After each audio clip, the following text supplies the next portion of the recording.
ಮಂಡ್ಯದ silver jubilee park ನಾವು ನೇರ ಪ್ರಸಾರದಲ್ಲಿ ನೋಡ್ತಾ ಇದ್ದೀವಿ. ಸ್ವಾಭಿಮಾನಿಗಳ ಸಮ್ಮಿಲನ ದಿನ ಅನ್ನುವಂತಹ ಹೆಸರಿನಲ್ಲಿ ಈ ಬೃಹತ್ ಸಮಾವೇಶ ಇಟ್ಕೊಂಡಿದ್ದಾರೆ. ಮಂಡ್ಯದ ಪಕ್ಷೇತರ ಅಭ್ಯರ್ಥಿ ಸುಮಲತಾ ಅವರ ಏನು ಸ್ಪರ್ಧೆ ಇದೆ ಮಂಡ್ಯದಲ್ಲಿ ಈ ಬಾರಿ ಲೋಕಸಭಾ ಚುನಾವಣೆಯಲ್ಲಿ. ಅದಕ್ಕೆ ಸಂಬಂಧಪಟ್ಟ ಹಾಗೆ ಬೃಹತ್ ಸಮಾವೇಶವನ್ನು ಇಟ್ಕೊಂಡಿದ್ದಾರೆ.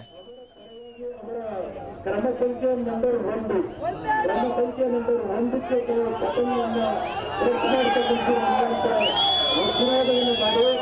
ಮಂಡ್ಯ ಜಿಲ್ಲೆ ಸಮಗ್ರ ಅಭಿವೃದ್ಧಿ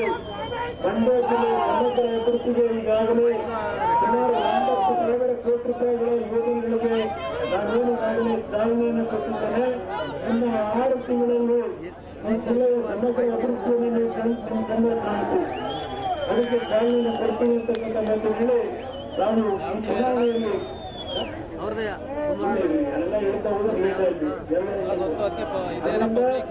ಇವತ್ತು ತಮ್ಮಗಳ ಆಶೀರ್ವಾದವನ್ನ ಕುಮಾರಸ್ವಾಮಿಗೆ ನೀಡಬೇಕು ಅಂತಕ್ಕಂಥ ಮನವಿ ಮಾಡಿ ನಾನು ರೈತರ ಮಗ ಇದ್ದಾಗ ರೈತರ ಪರವಾಗಿರ್ತಕ್ಕಂಥವ್ರು ನನ್ನನ್ನು ಉಳಿಸ್ಕೊಂಡ್ರೆ ನಿಮಗೆ ಅನುಕೂಲಗಳಾಗ್ತದೆ. ಇವತ್ತು ಕುತಂತ್ರದ ರಾಜಕಾರಣ ಮಾಡಿ ಇವತ್ತು ಸರ್ಕಾರವನ್ನು ತೆಗೆಯಲೇಬೇಕು ಅಂತ ಹೊರಟಿದ್ದಾರೆ. ಅವರಿಗೆ ಬುದ್ಧಿ ಕಲಿಸಬೇಕಾದ್ರೆ ಈ ಚುನಾವಣೆಯಲ್ಲಿ ಅತ್ಯಂತ ಹೆಚ್ಚಿನ ಬಹುಮತವನ್ನು ಕೊಡ್ತಕ್ಕಂಥ ಮುಖಾಂತರ ಕಾಂಗ್ರೆಸ್ನ ಮತ್ತು ಜೆಡಿಎಸ್ನ ಅಭ್ಯರ್ಥಿಗೆ ಬೆಂಬಲವನ್ನು ಕೊಡಬೇಕು ಅಂತಕ್ಕಂಥ ಮನವಿಯನ್ನು ಮಾಡಿ ನಮ್ಮಲ್ಲಿ ಒಂದು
ಸ್ವಾಗತವನ್ನು ಕೋರ್ತಾ ಈಗಾಗಲೇ ಸಾಕಷ್ಟು ಸಮಯ ಆಗಿರೋದ್ರಿಂದ ಪ್ರಥಮವಾಗಿ ತಮ್ಮನ್ನ ಕುರಿತು ಈ ಸಮ್ಮಿಲನ ಕಾರ್ಯಕ್ರಮದ ಉದ್ಘಾಟನಾ ಭಾಷಣವನ್ನ ಈ ಜಿಲ್ಲೆಯ ಹೆಮ್ಮೆಯ ವೈದ್ಯ ಡಾಕ್ಟರ್ ರವೀಂದ್ರ ಅವರವರು ತಮ್ಮನ್ನು ಕುರಿತು ಮಾತನಾಡ್ತಾರೆ. ತಾವೆಲ್ಲರೂ ಶಾಂತಚಿತ್ತರಾಗಿ ಕೇಳಬೇಕು ಅಂತ ತಮ್ಮಲ್ಲಿ ಪ್ರಾರ್ಥನೆ ಮಾಡ್ತಾ ಇದ್ದೇನೆ.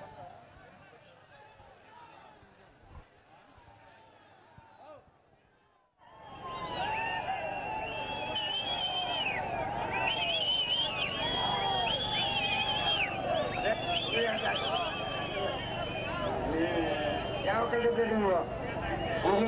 ಅಡ್ಡ ನಿಂತಿದ್ದೀರಲ್ರಿ?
ಜವಾಹರ್ಲಾಲ್ ನೆಹರು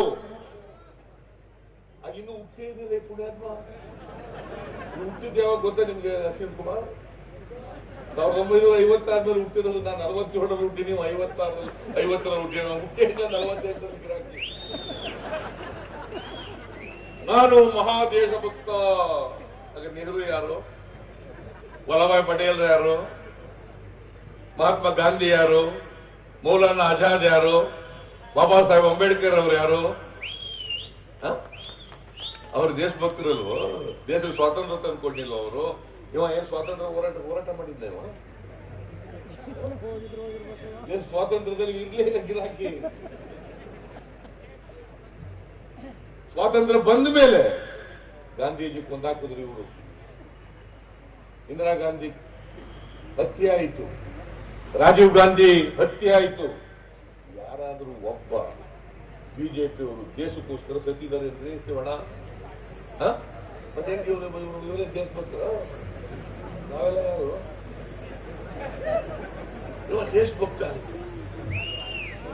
ದೇಶಭಕ್ತ. ನಾವ್ಯಾರಪ್ಪ? ಈ ದೇಶದಲ್ಲಿರ್ತಕ್ಕಂಥ 130 ಕೋಟಿ ಜನರು ಕೂಡ ಈ ದೇಶಭಕ್ತರಾಗೇ ಇರಬೇಕು.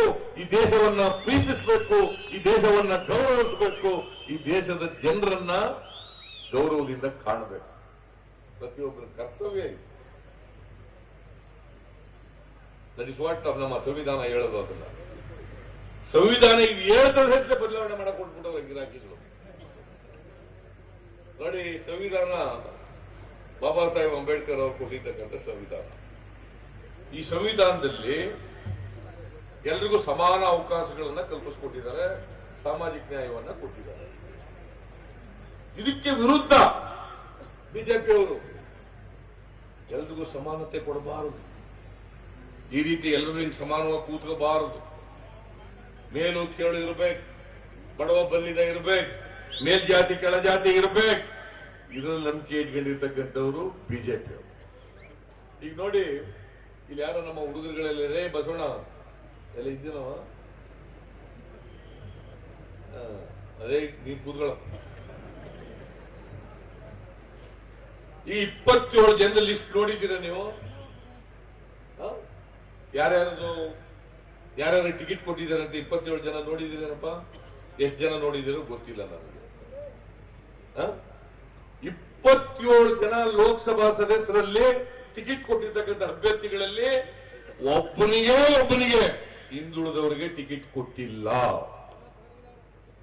ಅಲ್ಪಸಂಖ್ಯಾತರಿಗೆ ಟಿಕೆಟ್ ಕೊಟ್ಟಿಲ್ಲ. ಕೊಟ್ಟಿದ್ದಾರೆ ತೋರಿಸಿ. ನಂದಕುಮಾರ್ ಕೊಟ್ಟಿದ್ದಾರೆ? ಅದೇ ಹಿಂದುಳಿದವ್ರು ಓಟ್ ಬೇಡ ಇವ್ರಿಗೆ? ಅದೇನವ್ರು ಲೋಕಸಭೆಗೆ ಹೋಗ್ಬಾರ್ದು ಹಿಂದುಳಿದವರು? ಮತ ಬಸವಣ್ಣ ಎಲ್ಲಿದೆಯಾ? ಅದೇನೋ ಗೊತ್ತಾ ನಿಮ್ಗೆ? ಇವೆಲ್ಲ ಹೇಳಿದ್ದೀರೋ? ಗೊತ್ತಿಲ್ಲ, ನೋಡ್ಕೊಳ್ಳಲ್ಲ ನೀವು.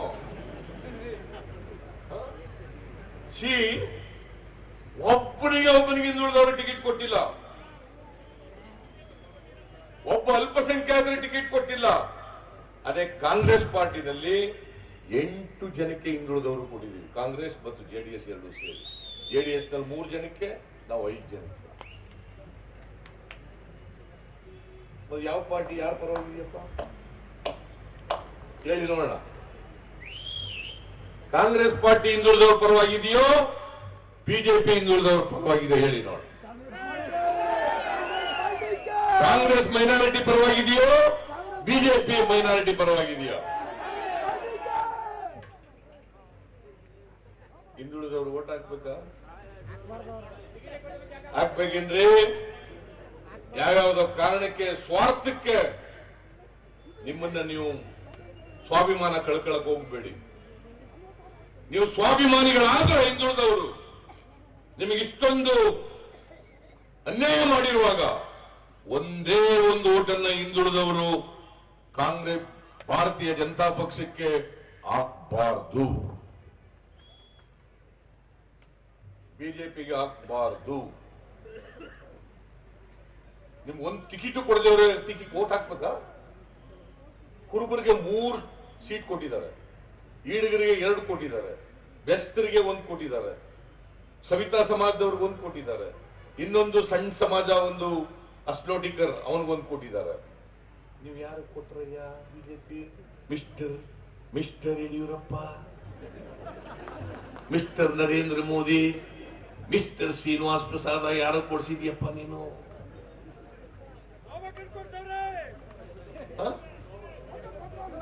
ಶೋಭಾ ಕರಂದ್ಲಾಜೆ ಒಕ್ಕಲಿಗರು ಅವರು ಅಮ್ಮನ ಹೇಳ್ಕೊಟ್ಟಿದ್ದು ಒಕ್ಕಲಿಗ ನನಗಿಂತ ಗೊತ್ತಾ ನಿಮ್ಗೆ? ಅಲ್ಲಿ ಪುತ್ತೂರು ಒಕ್ಕಲಿಗರು ಸುಮ್ಮನೆ ಗೊತ್ತಿಲ್ಲ ಏನೋ ಹೇಳ್ಬೇಡ ನೀನು. ನಾನು ಈ ದೇಶದ ಸಾಮಾಜಿಕ ವ್ಯವಸ್ಥೆಯನ್ನ ಅದನ್ನೇ ಓದ್ಕೊಂಡಿರೋದು, ಬೇರೆ ಏನು ಓದೇ ಇಲ್ಲ ನಾನು.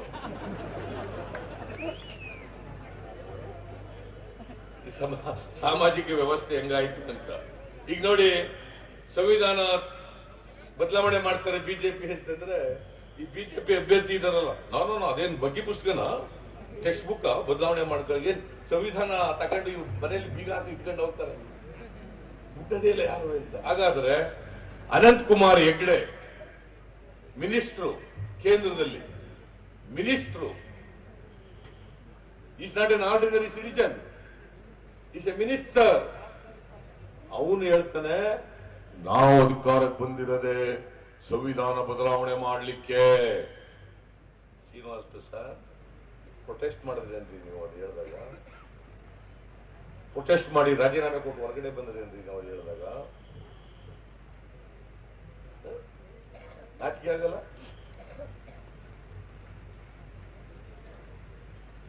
ನಮ್ಮ ಮೋಹನ್ ಭಾಗವತ್ RSS ನ ಸರಸಂಚಾಲಕ, ಅವನೇ ಹೆಡ್ಡು RSSಗೆ, ಬಿಜೆಪಿಗೆ. ಅವನ ಹತ್ರನೇ ಕೀ ಇರೋದು.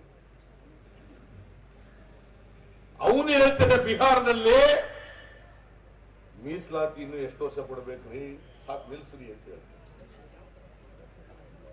ನೀವು ಮೀಸಲಾತಿ ಬೇಕೋ ಬೇಡ? ಬೇಕು ಬೇಡ? ಆಗ ಪ್ರತಿಭಟನೆ ಮಾಡಿದ್ರ ನೀವು?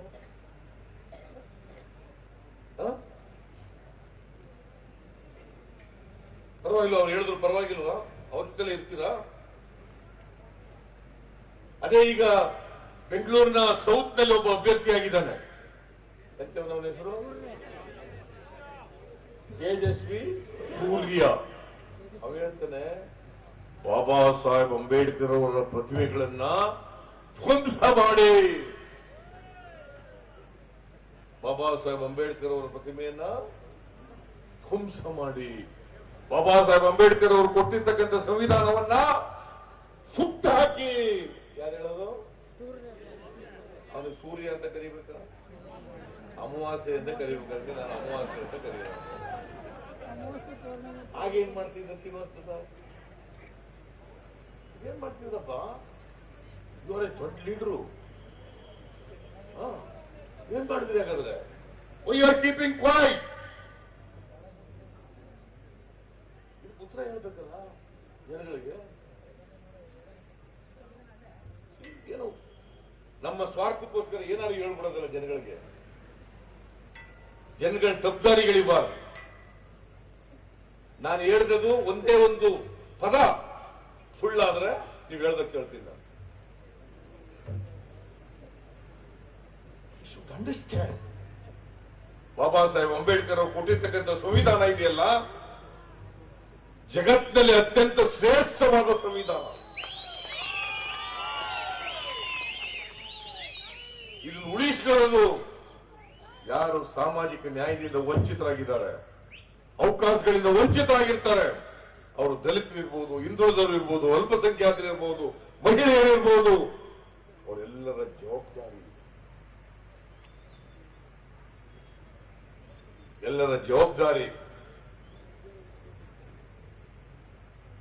ನಮ್ಮ ಯುವಕರಿದ್ದಾರೆ ಪಾಪ, ಅವ್ರಿಗೆ ಪಾಪ ಗೊತ್ತಿಲ್ಲ, ಅವರಿಗೆ 18 ವರ್ಷದ್ದು ಓಟು ಮಾಡಕ್ಕೆ ಅವಕಾಶ ಕೊಟ್ಟದ್ದು ರಾಜೀವ್ ಗಾಂಧಿ, ನರೇಂದ್ರ ಮೋದಿ ಅಲ್ಲ. ಅವರು ಅದ್ಯಾವುದೋ ನಾನು ಎಂತದು ಸ್ಟ್ರೈಕ್ ಯುದ್ಧ, ಸರ್ಜಿಕಲ್ ಸ್ಟ್ರೈಕ್ ಮಾಡಿದೆ. ಆಯ್ತಪ್ಪ, ಸರ್ಜಿಕಲ್ ಸ್ಟ್ರೈಕ್ ಹಿಂದೇನು ಆಗಿದ್ದಾವೆ, 12 ಸಾರಿ ಆಗಿದ್ದಾವೆ. ಭಾರತದಲ್ಲಿ 12 ಸಾರಿ ಆಗಿದ್ದಾವೆ, 4 ಯುದ್ಧಗಳಾಗಿದ್ದಾವೆ. 48 ನಲ್ಲಿ ಒಂದು, 61 ನಲ್ಲಿ ಒಂದು, 71 ನಲ್ಲಿ ಒಂದು, 99 ನಲ್ಲಿ ಒಂದು ಆಗಿದ್ರೆ ಇವರು 71 ನಲ್ಲಿ ಇಂದಿರಾ ಗಾಂಧಿ ಅವರು ಅವತ್ತು ಪಾಕಿಸ್ತಾನವನ್ನ ಸೋಲಿಸಿ 90,000 ಪಾಕಿಸ್ತಾನ ಸೈನಿಕರನ್ನು ಸೆರೆ ಹಿಡಿದ್ರು. ಆಮೇಲೆ ಅವರು ಮುಚ್ಚಳಿಕೆ ಬರ್ಕೊಟ್ಟ ಮೇಲೆ ನಾವು ಯುದ್ಧದಲ್ಲಿ ಸೋತಿದ್ದೀವಿ ಅಂತ ಹೇಳಿದ ಮೇಲೆ ನೀವು ಬಾಂಗ್ಲಾದೇಶ ಉದಯ ಮಾಡ್ಕೊಳ್ಳಿ ಅಂತ ಹೇಳಿದ ಮೇಲೆ ಬಿಟ್ಬಿಟ್ರು. ಅದನ್ನ ಇಂದಿರಾ ಗಾಂಧಿ ಅವರು ರಾಜಕೀಯಕ್ಕೆ ಬಳಸ್ಕೊಂಡ್ರ. ನೀವು ಒಂದು ಸರ್ಜಿಕಲ್ ಸ್ಟ್ರೈಕ್ ಮಾಡ್ಬಿಟ್ಟು ರಾಜಕೀಯಕ್ಕೆ ಬಳಸ್ಕೊತಾ ಇದ್ರಲ್ಲ, ನಾಚಿಕೆ ಆಗಲ್ಲ ನಿಮಗೆ? ನಾಚಿಕೆ ಆಗಲ್ಲ? ಯುವಕರಿಗೆ 2 ಕೋಟಿ ಉದ್ಯೋಗ ಪ್ರತಿ ವರ್ಷ ಕೊಡ್ತೀವಿ ಅಂದ್ರೆ ಕೊಡ್ತೇನ್ರಿ? ಅವರು ಉದ್ಯೋಗ ಕೇಳಿದ್ರೆ ಪಕೋಡ ಮಾರಕ್ ಹೋಗಿ ಅಂತಾರೆ. ಈ ಪಕೋಡ ಮಾರಕ್ ಹೋಗಿ ಅವ್ರಿಗೆ ಓಟ್ ಕೊಡ್ಬೇಕಾ? ಏನಮ್ಮ ತಾಯಿ?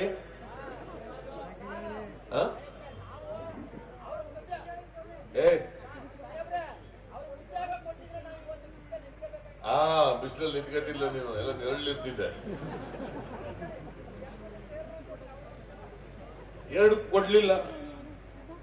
ವಿದೇಶದಲ್ಲಿರ್ತಕ್ಕಂಥ 15 ಲಕ್ಷ ತಗೊಂಡ್ಬಿಟ್ಟು ಕಪ್ಪು ಹಣ ಎಲ್ಲರ ಅಕೌಂಟ್ಗಳಿಗೆ 15 ಲಕ್ಷ 15 ಲಕ್ಷ 15 ಲಕ್ಷ ಹಾಕ್ಬಿಟ್ಟಿರೋ ಪ್ರತಿಯೊಬ್ಬರಿಗೂ ಅಂತ 15 ಪೈಸೆನಾರು ಹಾಕಿದ್ರೇನಪ್ಪ ಹೇಳಿ ನೋಡೋಣ. ನಿಮ್ಮ ಅಕೌಂಟಿಗೆ ಬಂತೇನ್ರಿ?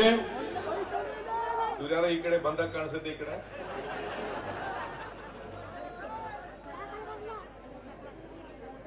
15 ಪೈಸೆನೂ ಹಾಕ್ತಿಲ್ಲ ಇವ್ರ ಮನೆ ಹಾಳಾಗ. ನರೇಂದ್ರ ಮೋದಿ ಈ ಅಮಿತ್ ಶಾ ಹೇಳ್ತಾನೆ, ಏನ್ರಿ ಅಮಿತ್ ಶಾ ಹಿಂಗ್ ಹೇಳಿದ್ರಲ್ರಿ 15 ಲಕ್ಷ ಹಾಕ್ಬಿಡ್ತೀವಿ ಅಂತ. ನಾವು ಪ್ರಚಾರ